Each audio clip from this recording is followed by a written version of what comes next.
Hi everyone, so welcome to 3A. Today we're starting on inquiry-based learning and problem-based learning. This is something some of you may be familiar with from your own K-12 experiences, or it might be completely new to you. That's completely okay.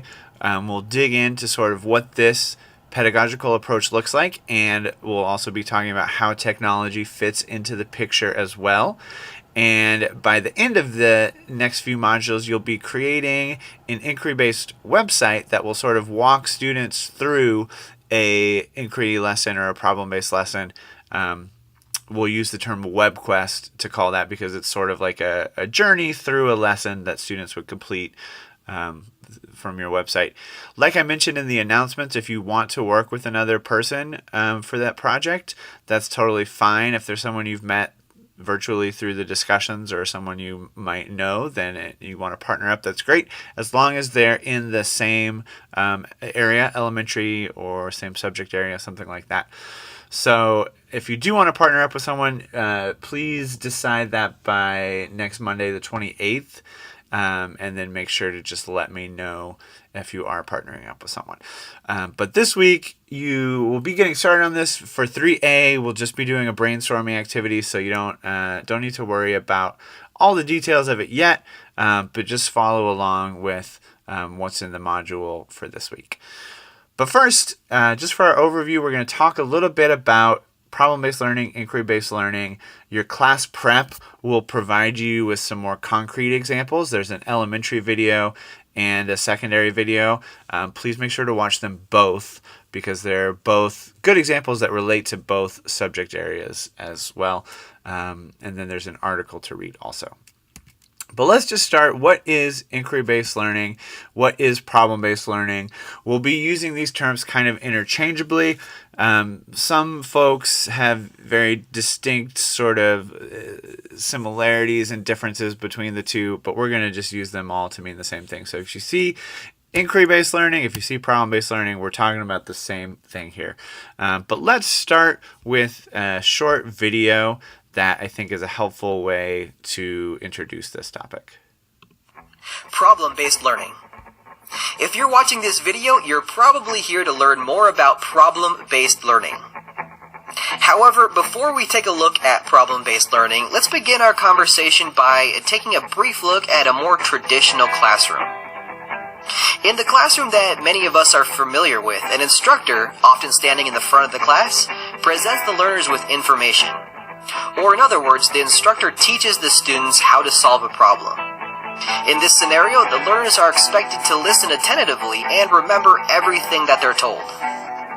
This looks good on paper, however, in the real world, this instructional strategy generally doesn't work out too well in many cases. The content can seem distant and unimportant, and students tend to miss key details, forget important information, or even just space out after a couple of minutes. So instructors are now faced with finding new ways to create more engaging, deeper learning experiences. And this is where problem-based learning finally comes in. Problem-based learning, or PBL for short, is an instructional strategy in which students work in groups to solve authentic problems that help develop content knowledge, as well as problem-solving, reasoning, communication, and self-assessment skills. PBL brings the content home and keeps students engaged as they work to solve real-world problems. So how does this PBL thing work? Well, first an instructor begins by identifying a course-related problem that is purposely complex and vague, yet intriguing enough to excite the student's curiosity. In the PBL world, this is known as an ill-structured problem. Next, the instructor breaks the students apart into diverse groups by assigning the students to groups based on their prior knowledge, skills, and abilities.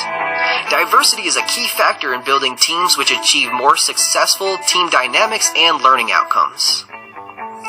Often, an instructor will present students with a formal strategy or a set of instructions for working through the problem. This formal strategy can help keep learners focused and on track. Armed with direction and curiosity, the students are then set loose to discover the answer to the ill-structured problem. While the students work, the instructor acts as a coach and a mentor to guide and move students from what they already know to a deep understanding of the new material. But wait, you might say, it sounds like problem-based learning is the same thing as project-based learning. And we'll stop there because we're just kind of referring to them all as the same thing. But the important things to keep in mind there are that comparison between a traditional classroom. Traditional classroom, teachers up at the front telling information, students are taking notes, remembering that information, with the end goal usually being to pass a multiple choice test or an essay. That's very traditional instruction. Problem-based learning, the teacher would start from the standards. So when you're coming up with ideas this week for your driving question, you would start from your standards and you would find an area, like the video said, that's sort of interesting and complex. So like 1 + 1 = 2 is not a great example. But a good example might be like, how do we use math in our lives to solve everyday problems? So that's a big question that's a lot more complex, and students would be able to approach it in a lot of different ways. That's a really important part. So you would start with your standards, you'd come up with this problem, or what we'll call a driving question. You would group students up, and then they would work together to solve that problem. And that usually looks like them doing research. Maybe they're listening to guest speakers or virtual speakers or watching online tutorials. Maybe they're looking through primary and secondary sources. Maybe they're looking through different books in the library. And like you said, the teacher is more of a guide on the side. So you're there to coach and mentor and help them progress. But they're solving the problem on their own, and it's a complex problem that there's lots of different ways to approach it. And then in the end, the students would typically present their findings, debate different perspectives, write a letter to stakeholders like the school board or the principal or something like that. Something that's really real world and authentic, because that's what students need to do when they leave the classroom. So that's the big picture, but again, we'll keep looking at more examples. Like I mentioned, these three terms we'll sort of be using interchangeably: inquiry-based learning, project-based learning, and problem-based learning, project-based learning, and inquiry-based learning. So if you see any of those, we'll be using them sort of interchangeably. Project-based a lot of times means that the students are actually building something with their hands. Maybe you're doing a unit on simple machines and they're actually using a lever and a pulley and a fulcrum to build something, versus problem is solving a problem. But again, there can be overlap between those also. So the video mentioned that there's a sort of process that students might move through when they're going through problem-based learning or inquiry-based learning. And this is important to keep in mind, because this is sort of how you'll want to structure this web quest that you'll be creating for the lesson that you're designing. So you'll start with your standards, and from your standards you'll come up with a question. This would be something that's really interesting and relevant to the students, and these are the types of questions the students would think about. What do I want to know about this topic? So it should be something they're interested in. What do they know already about the question? How do they know it? What do they need to know? What could an answer be? These are some general prompts to think about, but the point is you're starting with a big, complex, ill-structured problem or question that students are going to be interested in solving. And we'll look at lots of examples here and in the class prep as well. Once you have posed that question and you've sort of grouped the students up and explained the task to them, then it's the student's responsibility to find resources. And like I mentioned, this could be something like websites, tutorials, guest speakers, books, etc. But we also get into, how do I know if the information is valid? So information literacy skills. And these are the types of questions that students might answer as well. From there, students have to interpret the information. So they're not just finding resources, they're deciding if it's valid, if it's relevant to their question, if it supports their answer. So they're building these knowledge claims and they're defending them. And you might be thinking, oh, I'm early elementary, this doesn't really apply to me. But one of the examples that you'll look at in the class prep today is actually an early elementary classroom. So you'll kind of see what this looks like at that level as well. And it's definitely possible, but it just looks a little bit different in terms of the structure and scaffolding. So keep this in mind again as we're moving through this, and this is sort of something to refer back to when you're working on this web quest that you'll be creating. So there's another way to think about it, and this is sort of the same thing, just in a different format, also similar to what the video was talking about. So if you find this representation a little more helpful, feel free to use it as well. Inquiry-based learning PBL cycle, we'd start with an overview where we would present the central problem or the driving question to the students. Some examples might be, what does it mean to be a good citizen? What human activities have the greatest impact on our environment? Things like that. So you would share that presentation with your students and give them an overview of sort of what's going on, and those can kind of go back and forth as you present the problem. You're also talking about sort of what this problem-solving process will look like. And from there, the students would be broken down into teams where they would sort of plan their approach to tackle the problem. And the teacher would need to provide lots of structure and scaffolding here, lots of guided research to help them, sites to use, books to use, video tutorials to use. Give them some structure here so that they're not just sort of lost on their own, especially if this is something the students haven't really done before. It's a really complicated process. Doing research, solving a big, complex, messy problem is a really hard thing, and students need lots of support throughout this whole thing. So they'd be broken into teams, working on planning.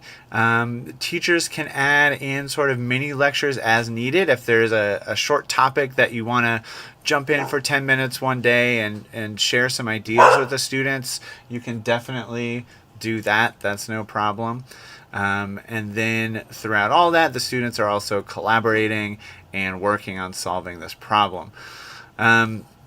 Team discussions, maybe you have specific points where you bring all of your teams back together for sort of discussions across the teams. Maybe you are just having them discuss as they work through it. But the point is that this is an incredibly collaborative project, because that's what students are expected to do in the real world. You're in the workplace, you're given a task, you have to work with other people. Sometimes you get along with them, sometimes you don't, to solve a problem. That is what most people's jobs look like on a regular basis. And those are the types of skills that students need to develop, and that PBL is really great for, much better than a traditional classroom environment.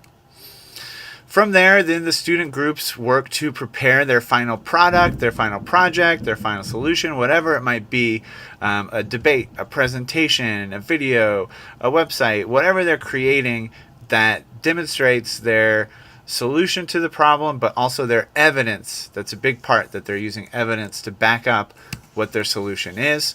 And then you can have whole class discussions, whole class debates, as well as reflection. It's really important to look back over what they did. And then there's this final presentation, final assessment, final debate, whatever that looks like. And all of these are really iterative in nature, so they sort of feed back in on themselves. And you know, it's not a linear process where you just move from step A to step B to step C, but it's much more iterative, where you're going back and forth between these different steps. And so this is a really great pedagogical approach, and we'll talk more about why after these slides. But where we come in W200 is also thinking about, where does technology fit in? There's tons of different ways, and I'll encourage you to think about these while you're developing your web quest. But like things like Edpuzzle, Prezi, PowerPoint, Google Slides can be great for presenting. It can also be great for students' final presentation. Things like Flipgrid are awesome for reflection. Google Docs, Google Slides are, of course, perfect for collaboration and work. Things like S'more can be good for the problem presentation that you used as well. So there's all of these different tools. Concept maps are huge for this sort of collaboration and work, and as they're developing their ideas, concept maps like Poplet are really, really awesome tools for problem-based learning as well. Screencasts are great for these mini lectures because then students can watch your instruction when they need to. You don't have to interrupt if every group's in a different place. So you can just say, hey, here's a screencast on this idea if you need it, and they can watch it when they need it. Nearpod is really great for that too because you can have self-directed lessons. So technology can really make this process easier. Some of you talked about in your initial discussions that you really appreciated hands-on work, and you didn't like how students would sort of just be overly reliant on technology and just sitting in front of an iPad. This type of teaching is a really great example of how students are still working socially, collaboratively together. The focus is on solving a problem. They're using technology in really meaningful ways to help that process, but the technology isn't the focus of the lesson. It's not taking over. It's still very much a social and collaborative process. So I think this type of approach in the classroom is a really great way of kind of blending all these different things together, and it can be really effective, but it also takes a lot of work and setup and preparation from the teacher as well. Here's just some other examples of technology tools that you can use. Padlet's great for collaborative learning. There's lots of websites that have problem-based learning activities already designed so that you can use those. And then news sites. It's really great when you're looking for an initial problem or question to solve. You want to look at your standards and pick an area, but you also want to do something that's going to be relevant to students. And so finding local news stories that are something that are meaningful for the students is a great way to start also. So that's like Newsella, and EduCurious is you're connected with real world mentors, but that can also be like topic or news related as well.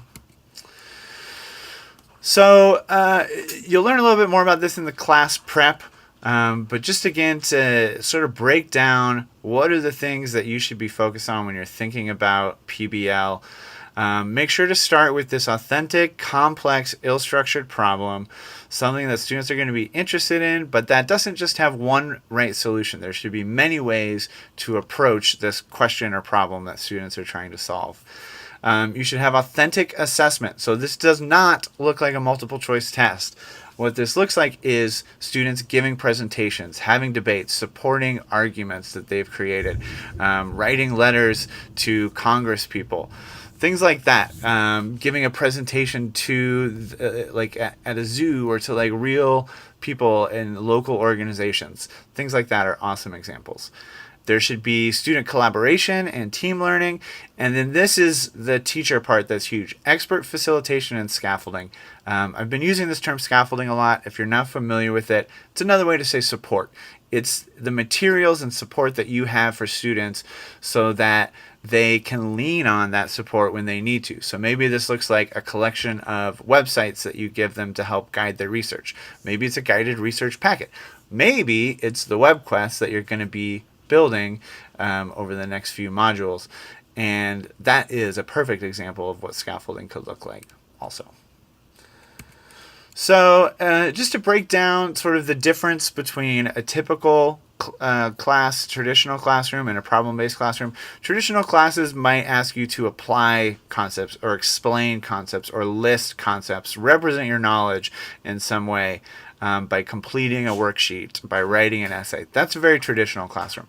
PBL, it takes it to a higher level of critical thinking. Students are asked to make judgments and support those judgments with evidence, or evaluate products, evaluate solutions, and provide evidence.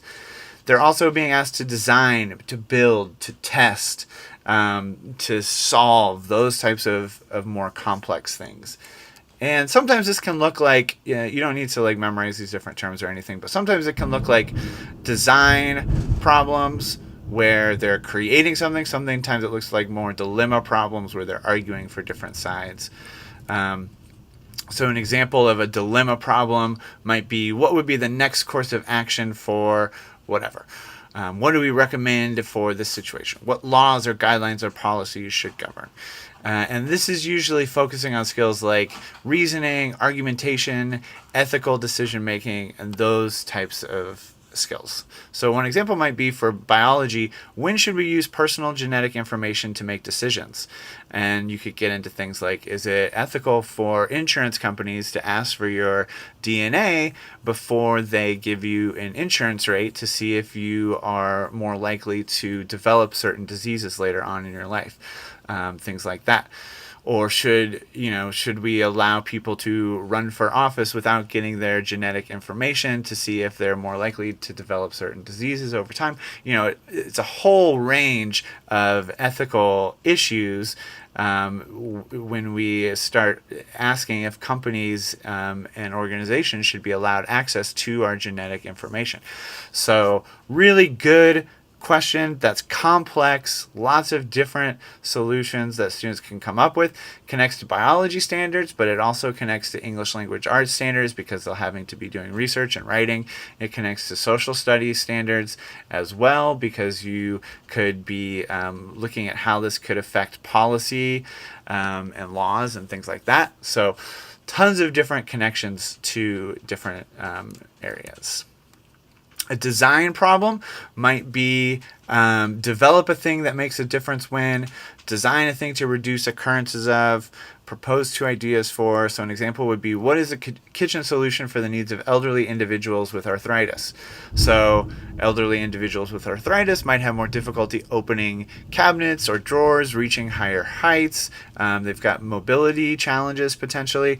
So what are some things that students could build or design to help solve that process? And then during that, you could also have students actually out in the community working with elderly folks and doing those types of things that are just wonderful, wonderful learning opportunities for students.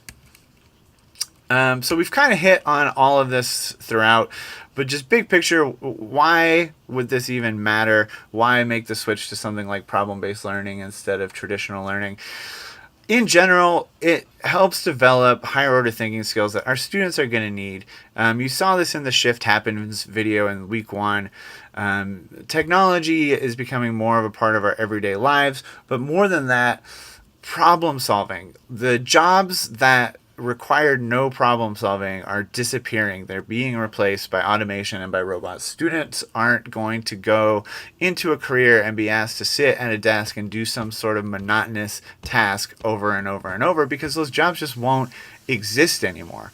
What we need to prepare them for is these bigger picture skills, these 21st century skills as they're often called, data analysis, problem solving, decision making, creativity. Those are the types of skills they're going to need to be successful once they leave our classrooms.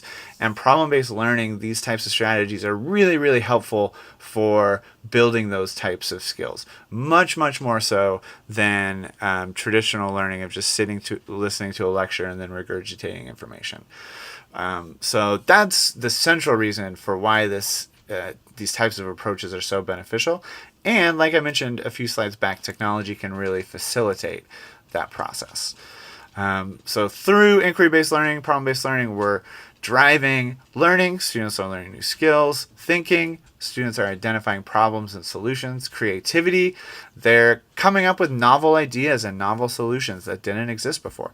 And motivation because they're able to take charge of their own learning. It's not the teacher saying, to some extent the teacher is providing guidance, but the solution process is largely student-driven and student-centered so that they're working through these ideas and solutions themselves, not being guided by the teacher. So that's the end of these slides. The class prep, you'll watch some videos and read an article just to get you a little more familiar with some different examples. There's no badge for this module, and there's also no discussion because I really want you to spend your time focusing on the driving question and culminating activity planning document. So you'll try to come up with what you might do for a driving question and culminating activity. And let me give you a little more guidance on that. So the best way to start is to look at your standards and find something that is interesting to you and exciting to you, but also something that is a little more complex and real world. So something that isn't just students will be able to solve single digit addition. Standard like that is not going to be great for this. Look for something bigger picture. And then also there's tons of resources in that assignment that are going to give examples of driving questions. And they're going to have characteristics for what driving questions should have. So make sure you think about all that. But in general, the driving question you come up with should be connected to a standard. And it should be something that doesn't have one right answer. It's open-ended and is also interesting and relevant to what the students might want to learn or connect with. So you'll come up with some driving question ideas, and I'll give you lots of feedback and we'll help formalize those. And then you'll also come up with some culminating activity ideas. So again, this would be at the very end of the lesson, after students have done all that, let me slide back here, done all that research and collaboration and everything. What's that final project? Are they giving a presentation? Are they having a debate? Are they writing a letter? Thinking about what that culminating activity might look like. And if you're stuck at all, definitely send me a message, send me an email, let me know and I can help you through it. But it's not going to be graded yet at this point. You'll get lots of feedback. So at this point, it's just important to brainstorm and get your ideas out. But again, there's no badge, there's no discussion for this module because I really want you to focus your time on this. And look at all the examples that are there in the class prep and all the examples that are there in the other assignment that's linked to here in the announcement. And let me know if you have any questions at all.